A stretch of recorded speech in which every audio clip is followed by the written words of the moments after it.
Porige sirem. Porige sirem. Porige porige. Porig. Okay, mitzavtzener. Mitzavtzener, as usual. What do you guys think about Vedic astrology? Years back, I used to talk about Vedic astrology a lot. We've got some Reiki energy going on in the back. I'm going to shut that off. So, Vedic astrology, people. So, the astrology that is followed globally is basically the Greek. It's the Western astrology. Is this even being recorded? It is. Okay. And if you look up your Vedic astrology, a lot of people actually say the Vedic astrology is the actual correct alignment. Whether you perceive this to be true or not. People who follow Western astrology or the Greek, they say that, things change all the time. The planets, realign, they shift, they move around. So why follow something that was thousands and thousands and thousands and thousands and thousands of years ago when everything is shifting and changing? So if you're into astrology, maybe you should look up your birth chart. I mean, if you know me by now, I usually say look up your birth chart anyways. If you know the hour and the day the hour and the minute that you're born, so you know your house placements and your personality and characteristics, and awaken certain skills and abilities and manifest, attract blessings and so on your way.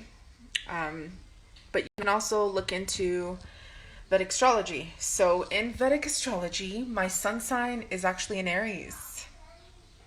And my rising sun would be a Cancer. And my moon sign would be Scorpio.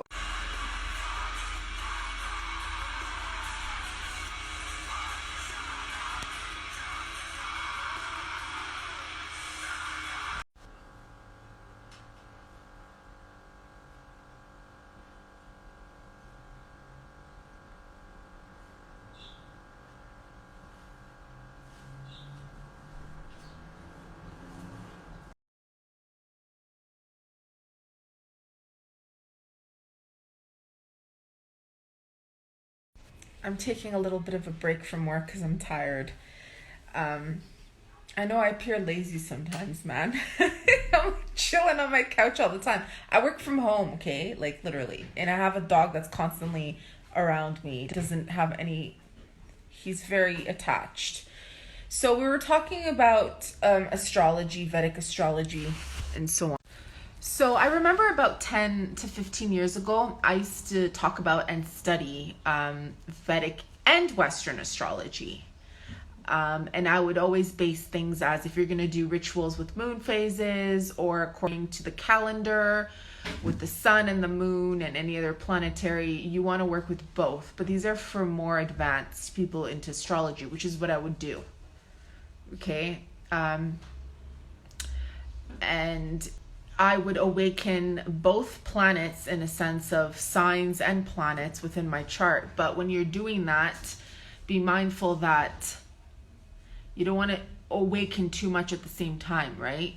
So now that I'm starting a clean slate and I've pretty much accomplished everything that I thought I would accomplish through a little bit of both Vedic and Western, I was very much... And now that I'm starting a clean fresh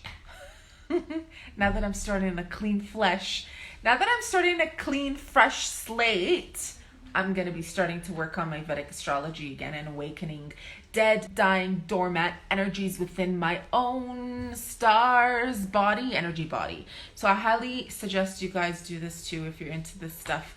If not, you suck and you're boring, but to each their own.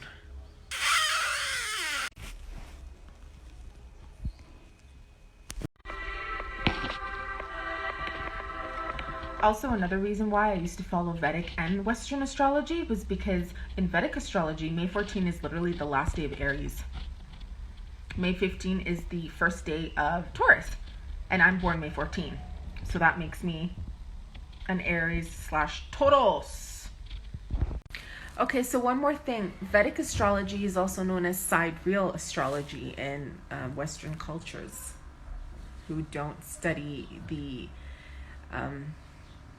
actual Sanskrit, But I would probably say if you're at a point in your life where you feel like you've fulfilled a lot through your birth chart, and you're more excelled in using astrology, and you've completed a lot, such as myself, then I would suggest moving to Sidereal/Vedic astrology and attaining things like that. Here, I'm going to tell you why it's resonating, especially because I moved to Gumri, and if you watch my videos, I say it's all about preserving my father's line, my father's legacy. So Cancer is all about the family, the home. And its opposite house, the ascendant, the rising sun, the descendant is the 7th house, which would be in Capricorn. You know, partnerships, marriage, collaborations, community. No wonder I work so hard at everything. No wonder I'm so empathic, you know? And then the 2nd house would be Leo, which in my traditional Western astrology, my rising sun is in Leo, which would switch the sun as being my rising sun to the moon, because Cancer is ruled by the moon. So guys, I really highly ask that you do research and find someone who's a great astrologer in Vedic and Sidereal astrology and switch, because I've given you enough time to study your own birth chart within the last decade, okay? However, if you're someone new to astrology, or you're new to my channel, or you're someone from Armenia that's just fascinated by me, and you're learning about witchcraft and esoteric knowledge and energy and all that jazz, then I would suggest you just look into regular astrology and find your birth chart. Go on astro.com, go on free birth chart calculator, put in your information, the time you're born. You gotta know the time, okay? Because it needs a specific calculation. Hour, day, year, and birthplace. And the same thing goes for Sidereal/Vedic. Okay? Have fun getting to know yourself. Yes. My hair is getting so beautiful and long.